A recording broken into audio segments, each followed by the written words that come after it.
महर्षि पतंजलि ने योग शास्त्र में, योग दर्शन में आत्मा से परमात्मा का मिलन हेतु एक सूत्र दिया है। उन्होंने कहा है कि योगश्चित्त वृत्ति निरोध, चित्त की वृत्तियों का निरोध ही योग है।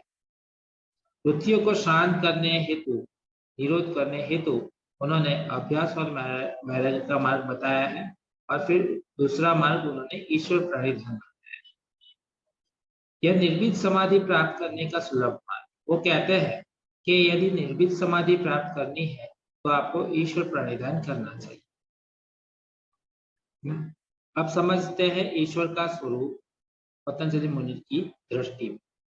तो ईश्वर शब्द ईश और वरस धातु से बना है।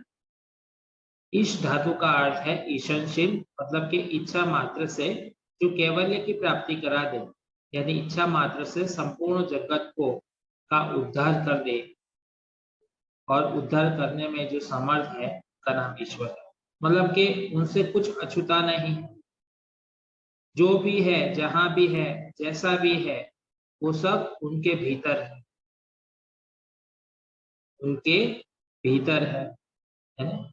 तो त्रिकालिक बंध शून्य, उसके ऐसा उन्होंने कहा है। भूत, भविष्य और वर्तमान तीनों कालों में जो बंधन आदि से मुक्त है वही ईश्वर है। आप, मैं और हम सब, जिसे आप अपने भगवान मानते हो, वो भी बंधनों से मुक्त नहीं, परंतु ईश्वर सब बंधनों से मुक्त है। महर्षि पतंजलि कहते हैं कि क्लेश कर्म विकाशाय पैर परामृष्ट पुरुष विशेष ईश्वर। मतलब के ये चार चीजों से जो परे है वो ईश्वर है। ये चार चीजों से जो परे है वो ईश्वर है। तो चार चीजें कौन? नंबर 1 क्लेश, मतलब के दुखों के कारणों से परे। कर्म, कर्म से परे है, वो कर्म नहीं करते। विपाक, मतलब के कर्म के फल, कर्म ही नहीं करते, कर्म के फल ही नहीं होते। आशय, मतलब कि उनका कोई आशय ही नहीं है, हेतु ही नहीं है।